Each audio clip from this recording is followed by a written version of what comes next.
Hi. Canada U കെയിലൊക്കെ നിയമങ്ങൾ ഒരുപാട് strict ആയല്ലോ, അത് ഇനി ഓപ്റ്റ് ചെയ്യണോ എന്നൊക്കെ നമ്മളുടെ അടുത്ത് കുറച്ച് പേരൻസും സ്റ്റുഡൻസൊക്കെ ചോദിച്ചു. അതുകൊണ്ടാണ് ഞാൻ ഈ വീഡിയോ ചെയ്യുന്നത്.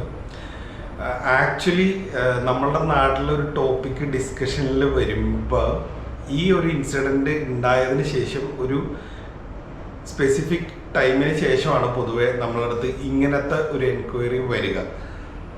കാരണം ഇങ്ങനൊരു സംഭവം വന്നു, അതിനൊരു ആഫ്റ്റർ എഫക്റ്റ് ഉണ്ടായതിന് ശേഷമാണ് അത് കുറച്ച് സ്റ്റുഡൻസ് നാട്ടിലോ അല്ലെങ്കിൽ അങ്ങനെയുള്ള ഡിസ്കഷനിലൊക്കെ വന്നതിന് ശേഷമാണ് ആക്ച്വലി ഇത് ഒരു ടോപ്പിക്ക് ചർച്ചയിലേക്ക് പോവുക.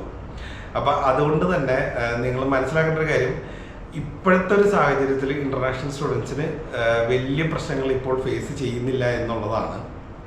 ഇപ്പോൾ കാനഡയിൽ ഒരുപാട് വിസ റിജക്ഷൻ ഉണ്ട് എന്ന് പറഞ്ഞത് സത്യം പറഞ്ഞു കഴിഞ്ഞാൽ ഒരു 1 അല്ലെങ്കിൽ 2 ഇൻടേക്ക് മുമ്പുള്ള ഒരു സാഹചര്യമായിരുന്നു.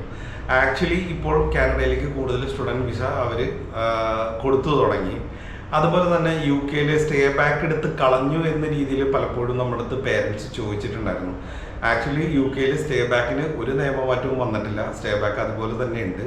പക്ഷേ അവരിനി ഉള്ള എൻട്രി ക്രൈറ്റീരിയാസ് യു കെയിലേക്ക് കൂട്ടി. ആദ്യം ഒരു 55% വെച്ച് തന്നെ വരെ നമുക്ക് ഡിഗ്രി പ്രോഗ്രാംസ് ചെയ്യാൻ പറ്റുമായിരുന്നെങ്കിൽ ഇപ്പോൾ അത് 60% എബോവ് ആക്കി മാറ്റി എന്നുള്ളതാണ്. 60% താഴെയുള്ളവർക്കും അപ്ലൈ ചെയ്യാം, പക്ഷേ IELTS മാൻഡേറ്ററി ആക്കി എന്നുള്ളതാണ് പുതിയൊരു നിയമ വ്യത്യാസം വന്നിരിക്കുന്നത്. അത് യൂണിവേഴ്സിറ്റീസ് തന്നെയാണ് അങ്ങനെ ഒരു ഡിസിഷനിലേക്ക് പോയി ആ ഒരു രീതിയിൽ കാര്യങ്ങളെല്ലാം ചെയ്യുന്നത്.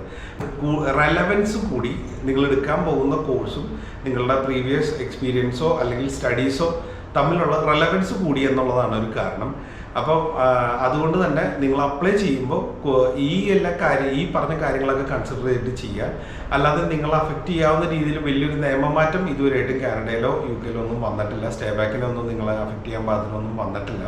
പക്ഷേ നിങ്ങൾ പഠിച്ച കോഴ്സും അതിന് റിലേറ്റഡ് ആയിട്ടുള്ള ജോലിയൊക്കെ വേണം നിങ്ങൾ ഇനി ഫ്യൂച്ചറിൽ കണ്ടുപിടിക്കാനൊക്കെ ആയിട്ട്. അപ്പോൾ അങ്ങനെയുള്ള കാര്യങ്ങൾ നിങ്ങൾ കൺസിഡർ ചെയ്യണം. സോ മറ്റൊരു വീഡിയോ ആയിട്ട് വീണ്ടും കാണാം. പഠന സംബന്ധമായിട്ടുള്ള എന്ത് കാര്യങ്ങൾക്കും ഞങ്ങളെ കോൺടാക്ട് ചെയ്യാം. So thanks for watching.